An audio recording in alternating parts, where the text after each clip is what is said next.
Hey everybody, John here with the Sports Department going over tonight's 5-game LPL LCK slate.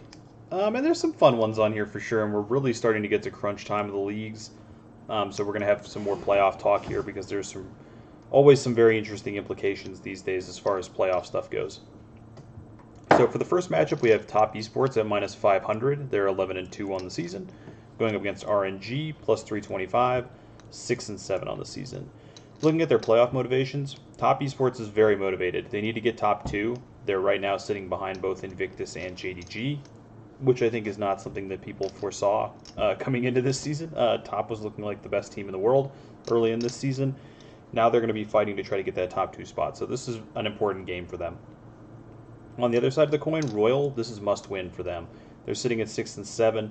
If they go down to 6-8, it really, really limits their chances of trying to find a playoff spot. It doesn't probably completely eliminate them, but it's very, very close. They really need to get a win here, and they're a big uphill battle here against Top Esports. All the metrics are going to lean towards Top: 1893 to 1775, 216 to +6 in goal differential per minute. First blood, first turret. Actually, it is a first blood advantage for RNG. Slight first turret for Top Esports. Top has a 12% dragon advantage, and they're ahead by about 330 extra gold at 15 minutes. This matchup does grade out to be extremely bloody, an 18.6 to 15 as far as Top Esports kill per win, and 19.3 to 18.8. So if you believe in the RNG side of this, I'm guessing they're going to project very, very well in a win. I would imagine Top Esports wins. They seem to have the advantages in pretty much every lane against RNG. RNG's back and forth and back and forth. They are playing Gala in this series, which has been their better version of their roster as of recently, but it's hard to see them overcoming Top Esports. I will say, with the must-win motivation, it's possible that that they come out with the best thing they've got here. I mean, they need it to keep alive for playoffs. So I personally think Top Esports wins this matchup a very high percentage of the time, especially with them also being motivated. Going to the second matchup of the day, we have Team WE minus 360, 8-5 on the season, up against E-Star plus 250, 3-10 on the season. So WE remains motivated. They're sitting at 8-5. They have 3 matchups left. They probably need to win just one of those, maybe 2, but they probably just need to win 1 to stay in the playoff race. So they're motivated. They need to get a win. E-Star, no motivation. They're eliminated from playoffs. They're 3-10.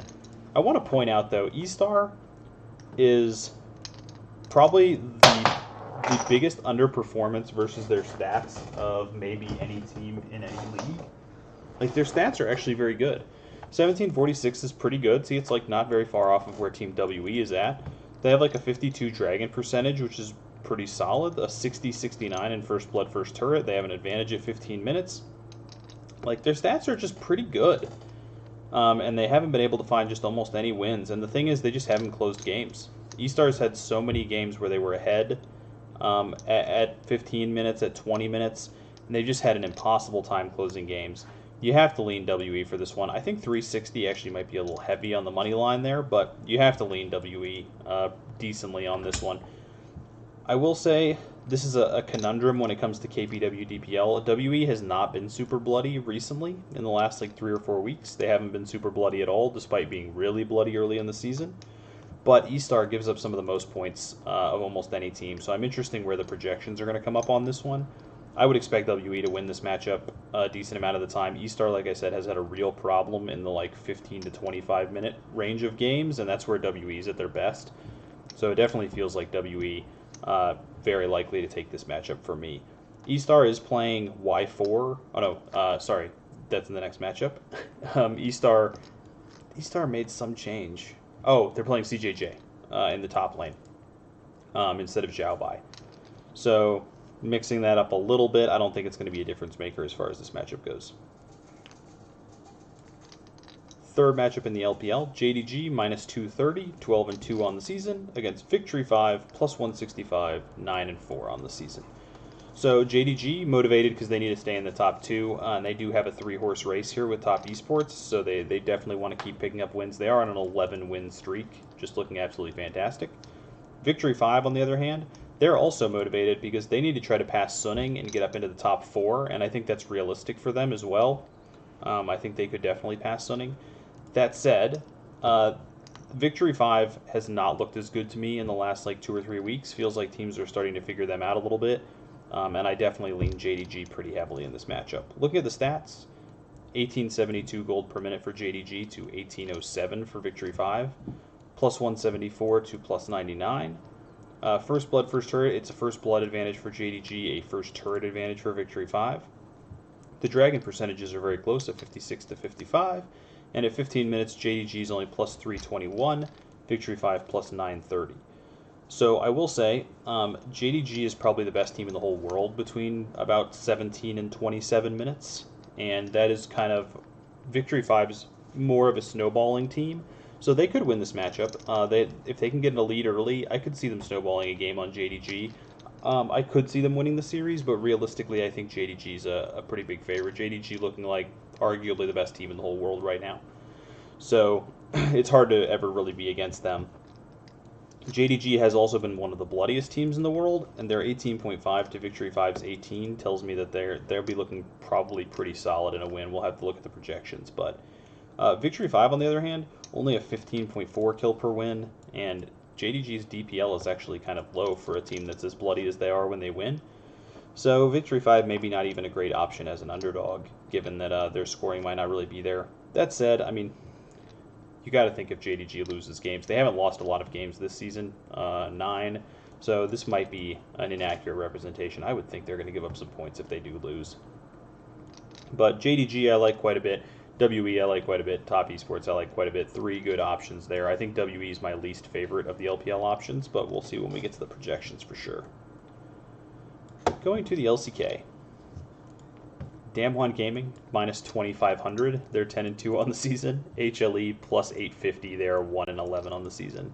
So Damwon is motivated. They would definitely like to keep the second spot, and they'd love if they could find a way to pass DRX. Like I've talked about this in all the videos, but in Korea especially, it's very, like, everyone's always motivated because every spot that you move up is a buy. So that's just a big deal. Damwon, I think they'll definitely still be motivated. They want to get up there and try to be the final boss instead of being the second round or second to last round opponent.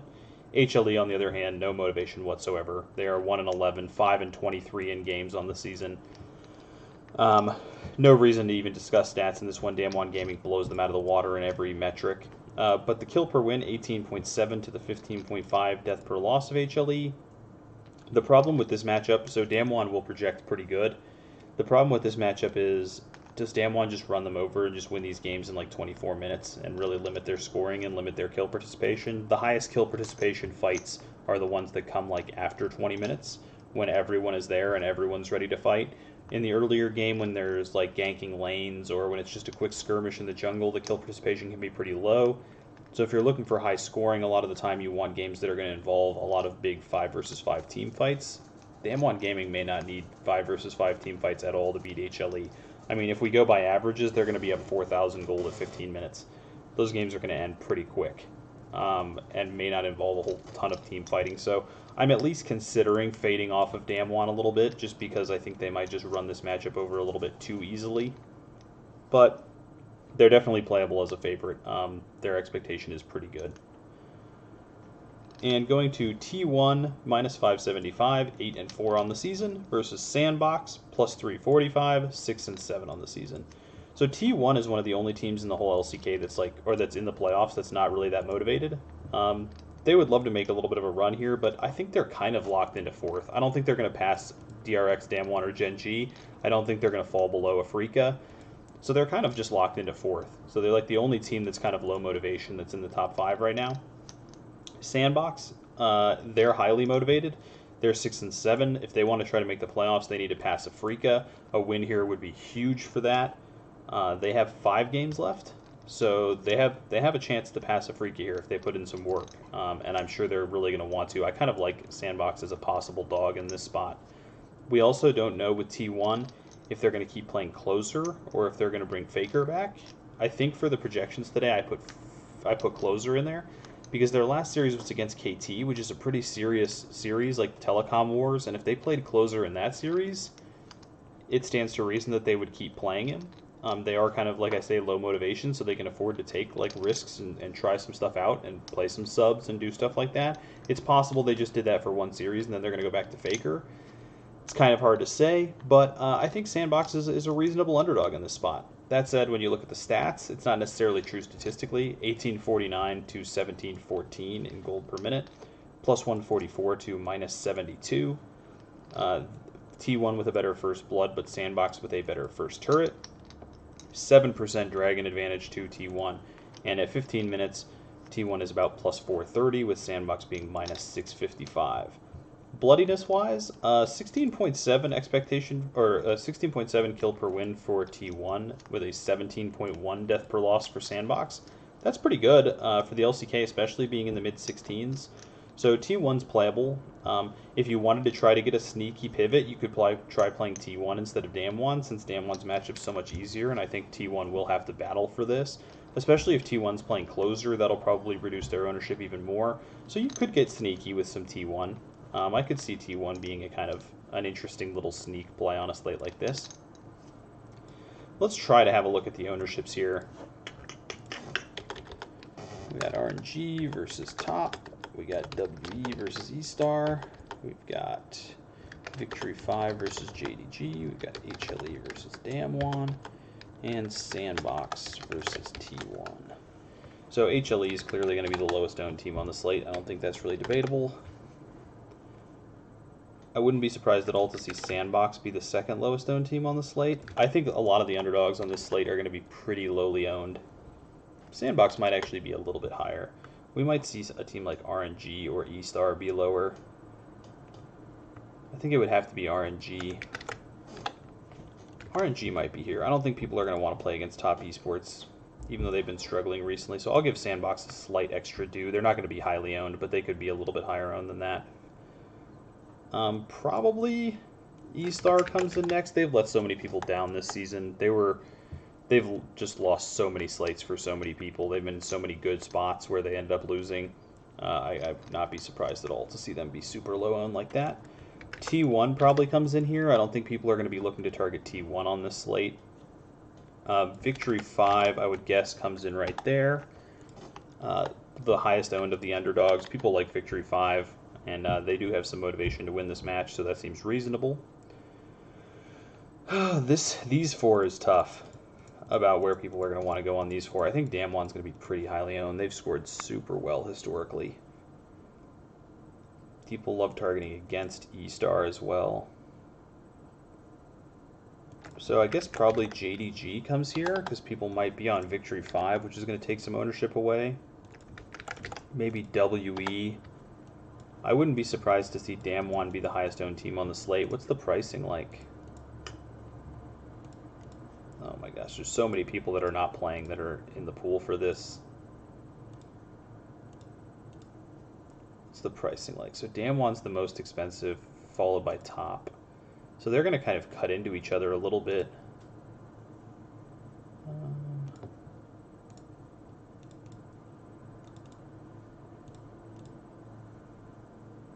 WE's pretty expensive. T1's so cheap.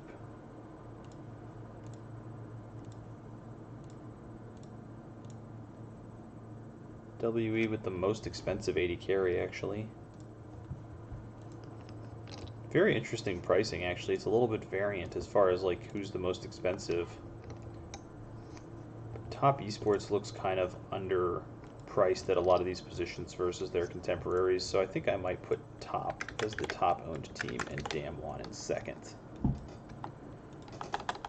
So I'm going to go with this. I'm going to go with Top Esports, followed by Damwon, WE, JDG, Victory 5, T1, E-Star, Sandbox, RNG, and HLE at the bottom. Reasonable expectation, I think. There's a lot of different variant combos you're going to be able to build with. Now that we're on these 5-game slates especially, you're going to be able to get double favorites more often, which people are a big fan of. You could be drawn to something like a T1 WE, which might be able to fit like a carry captain in there. So I think, yeah, T1, reasonable ownership. JDG looks underpriced comparatively on the slate to some of, like, Yagao's only down here at 7,000. Like, that's pretty cheap. JDG might actually be Actually might pump JDG up there, because you're going to be able to fit JDG with some other favorites in pretty good combos. I mean, Lumao at 5,200, that's kind of crazy, actually. What can you do with, like, just off the top real quick, what if we did, like, JDG and, like, Damwon? That's only a top lane captain, so that's not super except... Ooh, 4 JDG with top esports is a possibility, so yeah, they're going to be way up here. Damwon might actually even lose some ownership to them. Yeah. Okay, I'm going to switch that up and go top esports, followed by JDG, and then Damwon and WE. JDG is just too cheap. They're going to be able to get like fit with everybody on this slate. And their scoring is very high generally when they win. Let's look at the favorites real quick. So JDG top, T1, Damwon, and WE. JDG with the top projection in the top lane, WE second, top third, Damwon actually projecting the lowest, even below T1. In the jungle, WE, JDG in second, TES in third, the LCK team sitting at the bottom. In the mid lane, Yagao is the 4th highest, which is part of why he's so cheap. Knight at the top, which we would expect. WE and Damwon in the middle, T1 staying towards the bottom. At AD carry, it's WE, JDG, and TES with the LCK team. So it's telling you kind of stay away from the LCK teams, which I think is reasonable. Damwon probably going to be over-owned given what their projections are, just because they've won so many people, so many slates. I could definitely see staying away from Damwon Gaming given what we're seeing here. It makes too much sense to get involved with JDG and one of these other favorites. I just think that it just makes too much sense on the slate to do that. So I'll definitely be on a lot of JDG. Looking at cash lineup, so T1 is minus 575, Damwon, huge favorite, top at minus 500. What do you get with like top and somebody? Like top and Damwon. Support captain there with a 580. Just going to do a couple runs here. Looking at like a 580 there. If we did top with T1 instead, that's a jungle captain, 582.